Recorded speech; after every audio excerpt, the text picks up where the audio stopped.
So I am currently standing in the main area of 19 on Green, and this is where a lot of our exhibitors will be holding their stalls.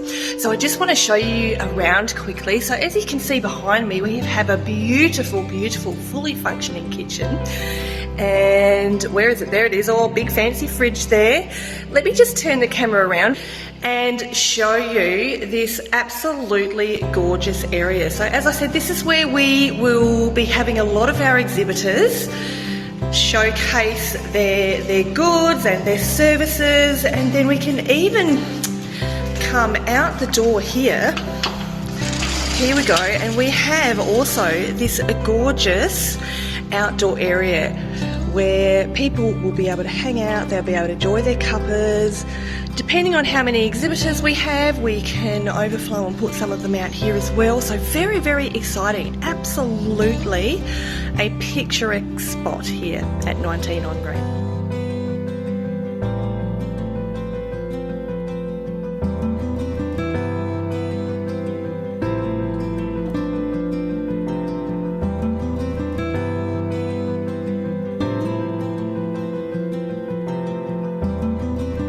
This room is called the Gasworks, and as we walk in here, this is a beautiful smaller room, and what we're going to do in here is this is where we are going to have our wardrobe giveaway. We've got some incredible clothing that we are going to offer our survivors. You'll be able to pick out an outfit so that if you are in need of an outfit for, say, a court date or a job interview or something, this is going to all have the clothing displayed in this room. This here is the industry room. Now in this room, we will most likely be putting our beautiful service providers who are doing things such as maybe haircuts and hairdos and makeup and things like that. It's a bit of a bigger room. It's, as you can see, fully functioning. It's just, we've got the screen on there. I don't know if we're going to use it or not. Beautiful big room. This room is the brickyard. Now as we walk in here, this is another quite a large space, and what we're going to do with this room is we are going to hold our services which maybe require a little bit of more a quiet space. So maybe the massages and the Reiki. So it's just a beautiful, it's a simple little room. It's got the air conditioner there, beautiful.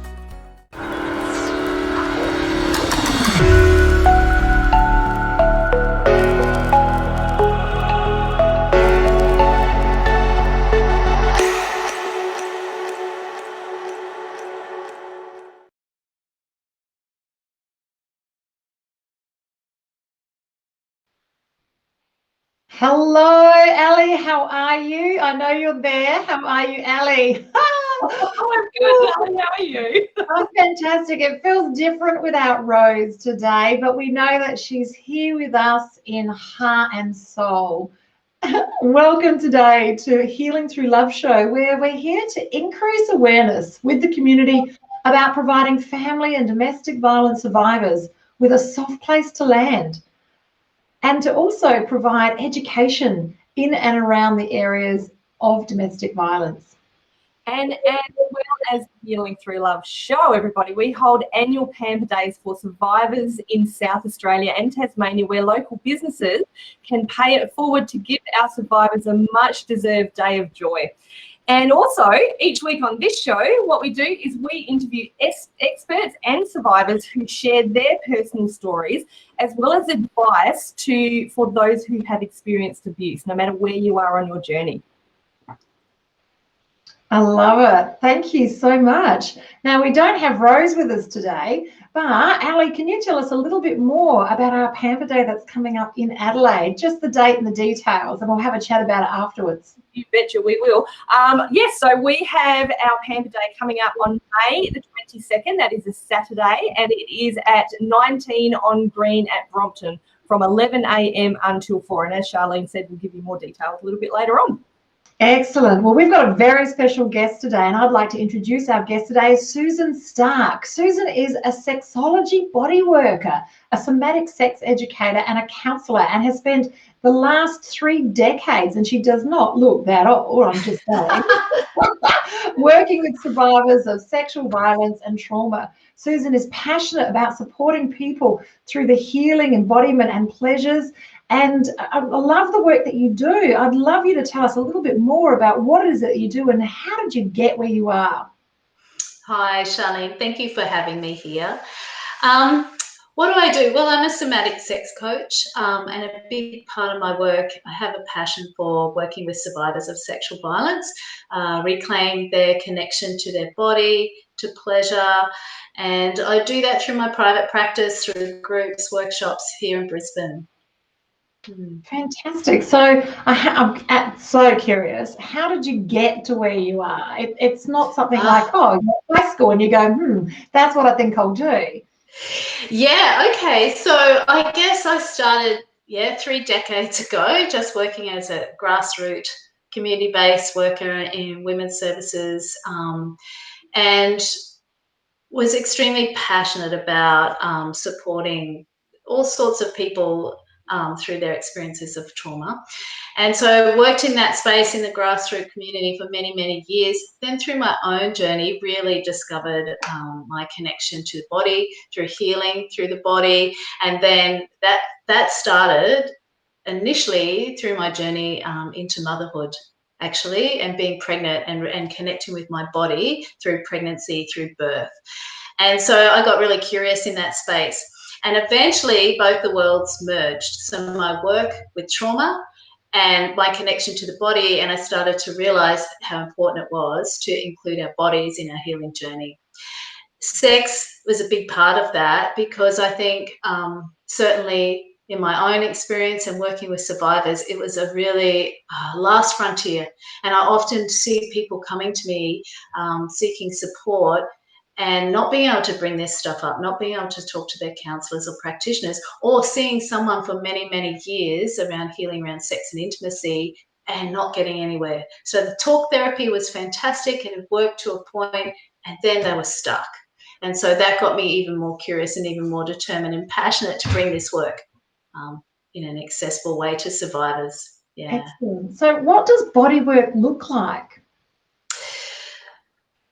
It can look like all sorts of things, but essentially, in especially healing from trauma, the body can often feel like a really unsafe place to be. So to dive straight back in there and connect with sensation, connect and be present to the body is a really difficult thing to do. So it's about going really gently and really slowly. It's a small progressive steps that add up over time. And it's connecting into our felt sense, into sensation in the body, being able to be present there. It's different to our mind and it's different to our feelings and emotions. It's the body speaks in sensation, so it's getting really present. And that's a really important place to be in order to have good sexual experiences and be connected with other people. Excellent. Yeah. Okay, so do you use any music, or is there rhythm involved? Is it like just stroking yourself and feeling the sensation and giving a name to the sensation? It could be, it depends where someone's at in their journey. So for me, the really important starting point is just to become grounded, to start to feel safe, to be able to connect with my feet on the floor, to slow my breath. So my nervous system, when we've had trauma, we're wired, our brain and body is wired to protect. So if we're triggered or we don't feel safe, we'll go into a protection response. Yeah. And so it's really important to feel safe, to come back into the present moment, get grounded before we do any other things in terms of connecting with the body. And often for survivors of sexual violence, you know, that's we need to hang out there for a while before we do the next piece. So it's those foundational pieces that are really important to build on. Yeah. So would you say breath work and meditation are two things to sort of add on to the work that you do, or is that something that you do as well? Yeah, breath is really important. When we slow down our breath, we slow down our heart rate, and our nervous system gets the message, I'm safe, and we start to come down into a present, grounded state. So absolutely, working with the breath to down-regulate the nervous system, our body, is really important. Meditation for me is, it depends. If it's connecting with sensation, being present with the body, yeah, sure. Mindfulness, so tools around connecting with our senses, coming into the present moment, that sort of tools are really important. Yeah. Excellent. Oh, that's fantastic. So now you've been in this area for 30 years. I'm sure there's nothing that surprised you. You've probably got 1,000 different stories from different clients. What would you say has been your most rewarding experience in your last 30 years working with clients? That's a huge question. I just get, when people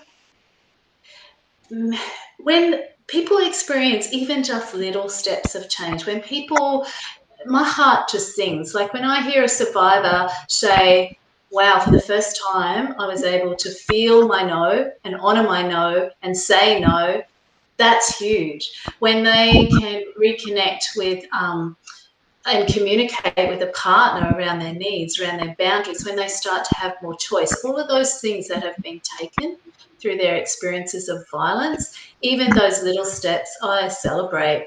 One of the most joyful things I have done in the last 30 years in this space was run a group called Embrace for Survivors. It was a 7-week group, and we ran through a whole series of processes and built that over that period of time around sex and intimacy and connecting with their body.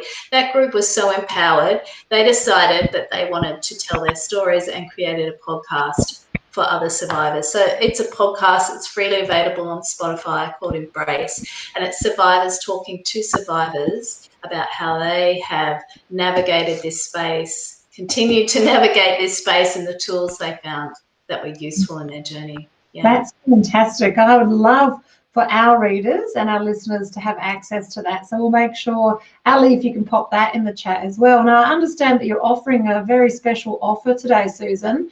I understand that you're offering a free, and I'm just reading it here, a connect and clarity call with any of the listeners today, that if you're finding a disconnect between your body and wanting to, raise that level of understanding and that level of vibration, and also or get connected for, can we say a sexual experience, so that they want to have better sex? Can we say that? Is that what we can say, Susan? I'm not sure if I'm using the right language.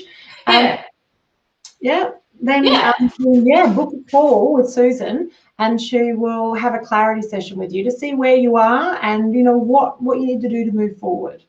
Yeah, absolutely. Yeah, and that's often people's longer term intention. I want to have meaningful experiences. I want to connect with my partner. I want to feel my body. I want more pleasure in my own right. So that's a great place to start. Yeah. I love it. So what's your big vision for your business, Susan, moving forward? Oh God, that the whole planet is connected with their body and more pleasure. Imagine an orgasmic world. That's my big vision.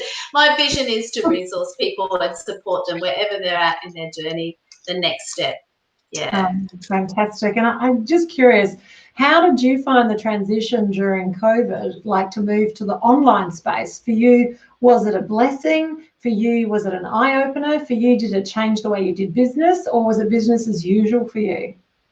I live in Brisbane, so I have been really, really fortunate. I stopped because I was doing all face-to-face work, started some online work, but it's a really interesting space when we're working somatically, so with the body across the screen. So it ramped up my skills, like I had to really get more skillful in that space. But yeah, it's been pretty much business as usual for Brisbane. We've been really lucky. Oh, wow, that's fantastic. Can you see that moving to an online space has just broadened your customer base too, though? People from all over the world can now connect to you. Yeah. Whereas when you're physically located in Brisbane, then it's, unless they're going to fly to see you, they can't work with you. So have you found that beneficial for your business? Yeah, absolutely. I work with people in the US, in Singapore, all over the world. People can Zoom in, to access my work. That's fantastic. Our listeners always love to have a takeaway, something that they can use in their day-to-day, living, so that they can have tools and techniques so they can create a life that thrives. Is there something that you can help our listeners who are predominantly women and mostly people that have survived family and domestic violence? I think one of the most useful tools in just taking the first step, or any step, like this work is inviting people to step onto an edge, which is uncomfortable. So stepping out of that protection, that space of feeling often in habit or feeling really stuck. So a tool that I think is really useful, I call it the resilient edge of resistance. So it's a way of being able to step into discomfort and pause. So it's that pause point that's so important for people. Often people either stay stuck and don't know how to take that next step, or they bulldoze forward and just push through something. So that's my offering, that's my invitation. On the Embrace podcast, each podcast has a somatic practice accompanying it, and Resilient Edge of Resistance is one of those practices, and I talk people through how to do that. So that's my invitation. Notice the discomfort. Notice whatever's showing up, and pause, stop, and allow a space for that before moving forward. And often what happens when people do that, it shifts, it sequences through, it changes. So that would be my offering. Yeah. So is that from a perspective of awareness, that they either feel more comfortable in that space, or is it about feeling that level of uncomfort? It's about feeling the level of discomfort without just pushing forward into overwhelm. If we keep going on that space, people just become overwhelmed. So all they do is go into a survival response. They're just surviving that situation. So it's about leaning into places of discomfort and noticing that, what that feels like in the body, the sensation, what they're noticing, the emotions, and pausing at that point. And when we pause and just allow space for that, we can often stay. And that's the space of when we're leaning into an edge of most growth and change. Yeah. If we stay in comfort and familiar, nothing shifts and changes. If we barge forward and we just go into overwhelm, nothing shifts and changes. So that pause point is really valuable. So it's lifting your level of awareness, staying in a place of uncomfortableness, and just feeling the fear, and not necessarily doing anything, but just feeling it, having that level of awareness, and then being able to make a conscious decision to move forward, if that's what you choose, or to stay in that space of awareness. So it's not about pushing through, it's about heightened awareness. Yeah. Yeah. And it may be about moving back. It may not, that may be enough. It's noticing how is this useful? Is this a useful space, or do I need to step back? When I share this tool with survivors of sexual violence, it's incredibly empowering and it's liberating, because typically they get either the message of stay stuck or just push on through and it'll all be okay. So it's a really valuable tool. Oh, fantastic. It sounds exciting. And so the podcast is available for everyone to listen to? Yep. Yeah, it's available on Spotify and soon to be embedded into my own website. So yeah, it's free to listen to for anyone who's interested. Yeah. And for supporters of survivors, I have a lot of people who love a survivor and just want to understand and be more supportive in that space. Yes, I love it. Now, being in that, being at the other end of the situation, taking care of people after they've become challenged by sexual violence, domestic violence, family violence, dialing it back to where it all begins Is there anything for people who haven't necessarily experienced it, but maybe someone who might be a mother of a child? Is there something that you can share with people that can help them change their level of awareness around these behaviours, so that perhaps maybe we can live in a world where it doesn't even exist? Yeah, I think there's such value to invest in that kind of preventative space. Yeah, because this is all our responsibility as a community. You know, our own awareness, being a bystander, having the skills to name behavior that's not okay, that leads to more objectification or violence, is really important right at that initial point, like whether it's at a soccer game or a comment in the playground or whatever. Having the skills to name that stuff as bystanders, we can make a huge difference in that preventative community awareness type space. So yeah. Yeah, I would love to see more of it as a preventative measure. It is great being able to create that soft place to land, but wow, wouldn't it be a great world if it wasn't even a thing? Yeah. What a world that would be. So have you given any thought to your practices, what you're teaching people, and how you might be able to impact the younger generation, teenagers, who seem to sometimes go off on a different tangent and move away from that level of self-love and get affected by the things that happen around them, rather than having that resilience? Can you see the work that you do being used in schools or as part of an education program for colleges? Yeah, absolutely. I get contacted by schools sometimes to come in, particularly in Queensland at the moment. Consent is a massive issue here in this state. And so how are we educating our young people around consent and being able to negotiate consent and beyond the yes, no, maybe, like as a dynamic space and ongoing conversation. So that's really important. I think rolling back, there's so many myths and misinformation that we get because we don't have good sex ed right from the get-go. Resourcing people in that space is so important. We're expected just to know how to have good sex for the rest of our life, but no one talks about it, and there's so much shame and taboo. So some really foundational and rolling back the sexual scripts. Our education, our young people are being educated through pornography. It's incredibly concerning that's where they're getting their sexual templates, and they're going cut and paste, and it's not real. It's leads to a lot of heartache and a lot of problems in that space.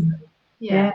And equally at the other end of life, people who are, grandparents, I just see that there is such a distance between those that are sexually active and those that don't even have the same bedroom. And there's just a huge wall there. And if they knew that it was still an option for them, maybe not the same way as it used to be, but still an option for them, how they could live a more fulfilled life rather than just closing that door. Yeah, absolutely. And the thing is, if we had this information, we would be doing it. So if we have really good information around how, that changes everything. Often people find themselves in this stuck space because they don't know what else is possible, or how do I even get there? And instead get all these messages like, once you hit menopause and beyond, I often hear women talk about feeling they're invisible, they're washed up, dried out, good for sex is beyond. So really reframing some of that messaging and resourcing people is really important. Yeah, and then also women who have chosen to be single for one reason or another, and just, what does sex look like for them, and how can that be more a pleasurable experience? Absolutely. I think whether you're single or not, sex needs to start with us first and foremost. Even when I work with couples, it's about focusing on our relationship to our own body and our own pleasure first. If we aren't our own best lover, we don't know what gives us pleasure, how do we share that with someone else?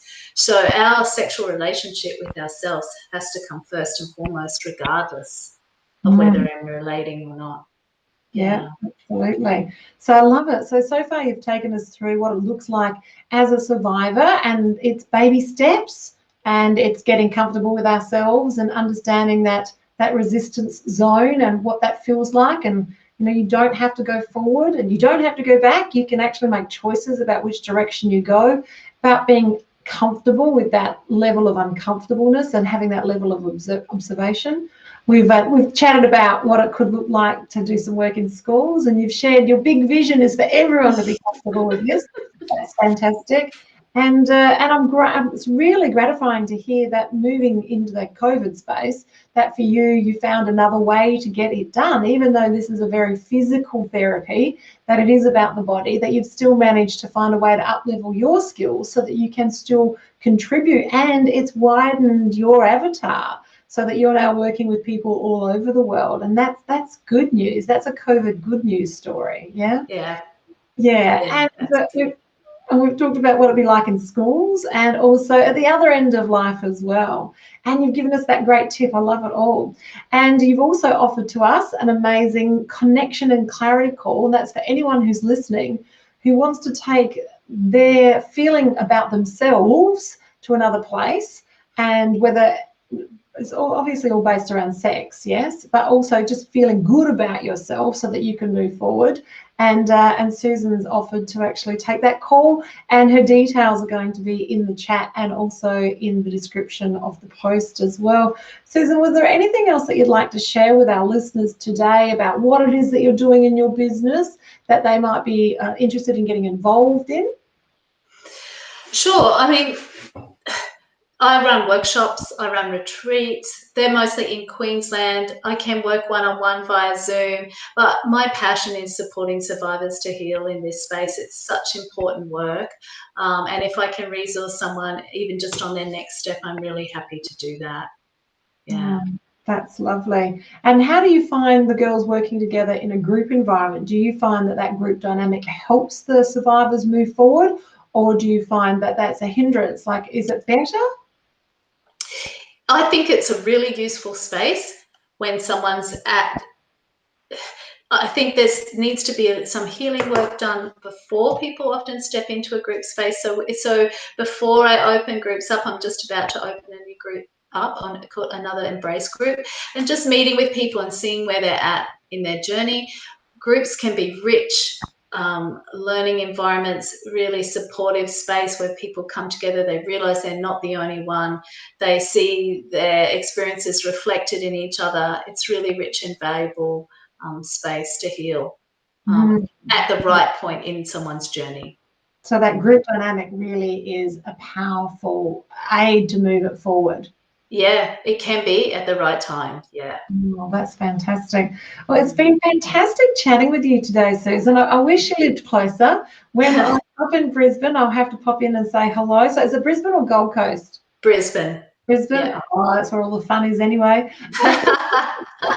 We'll have to catch up for coffee. And and if you're okay, we'd still love to be able to offer for our people that come along to a Pamper Day, one of your special offerings as one of our door prizes or something. Because even if you're not local, because you can actually offer this service, and from my knowledge, there isn't anyone in Adelaide that offers this type of service. It would be very beneficial for our listeners and our ladies that come along to the Pamper Day. Susan, thank you so much for joining us today. It's been a privilege and a pleasure to spend quality time with you. Thank you. Thanks for having me. Thanks, Susan. Now, jumping back onto the screen is going to be Ali in a moment, and we're going to chat with you guys about our upcoming Pamper Day. Ali is there. Oh, she's not very far away.